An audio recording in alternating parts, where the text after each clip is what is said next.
So, Zeynep, thanks for coming to chat with me. For most who are not familiar with Arcadia Wines and its winery, tell them where it is located exactly. Well, it's 160 kilometers northwest of Istanbul, and it's actually a little bit below Bulgarian border, around 60 kilometers south of Bulgarian border, in the valley under the Istanbul mountain. Belongs to the administrative town of Kırklareli, and we are closest to Lüleburgaz. And briefly, how did you get involved in wine production? Briefly, okay. I was a keen wine drinker, and we were questioning with my father why there was no good wine in Turkey, and in the same time I was longing to work with soil. And about during that time the law has changed in Turkey, and it was allowed to produce under 1 million liters of wine. So I said this must be our cue. And the name Arcadia came about? It came from the old name of the town Lüleburgaz. It used to be called Arcadia Polis in the Eastern Romanian times, in Byzantine times. Actually, that town was founded by the father of Emperor Arcadius on his name when he was 4 years old. Now, as far as your wines are concerned, how would you differentiate Arcadia wines, the wines that share the same terroir in trace? Well, I can talk about what I do. I cannot talk about what others do. But first of all, I can say that the terroir is what differentiates the Arcadia wines mostly. Because that place, Kırklareli, I would briefly like to tell the story why we ended up there, because I'm not from there. I only went there for the terroir, and we have actually searched northern Thrace for a terroir that would give us fruity wines with a lively acidity and with nuanced aromas, more like on the elegant side.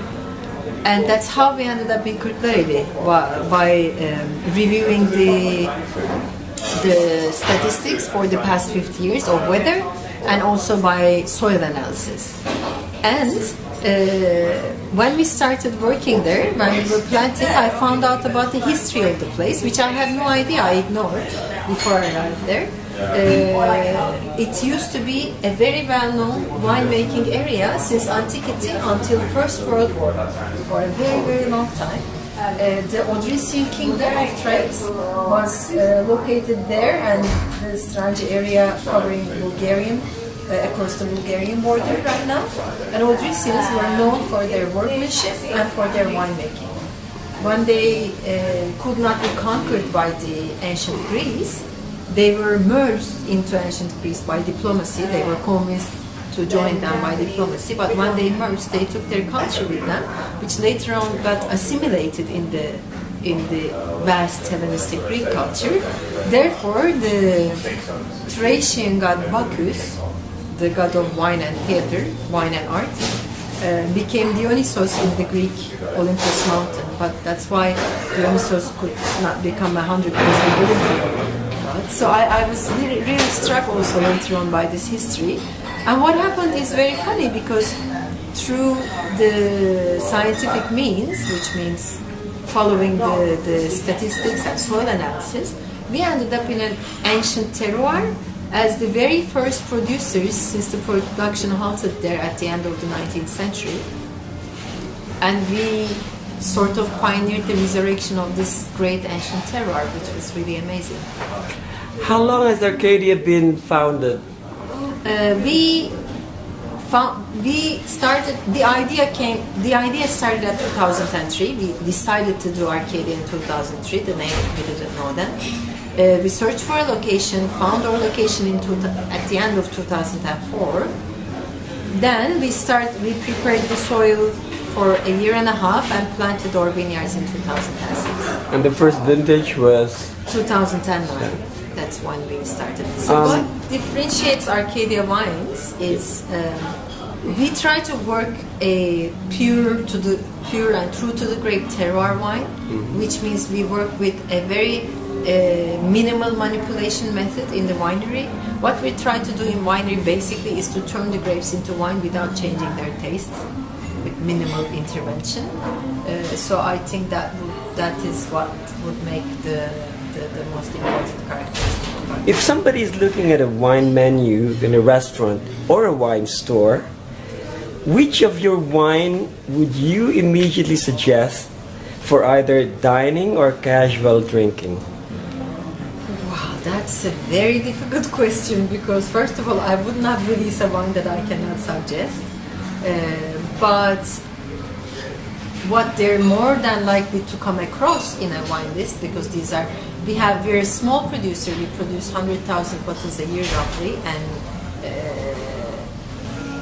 we have 15 labels. So there are certain labels we produce more in volume, which will be our Arcadia Gris, which is the blend of Sauvignon Gris Pinot Gris. It became sort of our signature wine. And also our Finesse Red blend, which is a typical Bordeaux blend. So they're more than likely to come across that more vastly than the other wines. Well, now our A series, which we used to produce very little, because of the increasing demand, we're producing more and more of it, so they're more than likely to come across that. Only series I would recommend as a great, unbeatable quality price range wine. Which of the Arcadia wines is the best seller right now? As I said, the best sellers would be among the reds and the whites and the rosé, because you do have Arcadia rosé. Gris is the best seller, and also Mono Sauvignon Blanc is catching up with it. Okay. The best sellers change in time, actually, which is really interesting, because I think people want new things, so it is an organic thing. But Arcadia Gris has become the classic. The A series are our best sellers, which is our top series, and the Finesse. We've actually started providing facilities for wine tourism. Yes. And Wine this was and gastronomy tourism. There's also exactly. a So very nice when did you restaurant. start it, and what is the name of the vineyard facility? So in Arcadia Vineyards, we now have a 26-room hotel, which is called Bakucha Hotel and Spa. Bakucha is a made-up name. Let me explain before you ask. Which is made up with two words, Bacchus and Kucha. Kucha means mansion in a Balkan language, and Bacchus is the Thracian god of wine and art. So we merged these two words and we said Bakucha, the mansion of Bacchus, in the middle of the vineyard. It has a restaurant and a spa. We wanted to provide there a service where the city people would require, but in pure simplicity. We try to redefine luxury in simplicity. So that's what we try to do.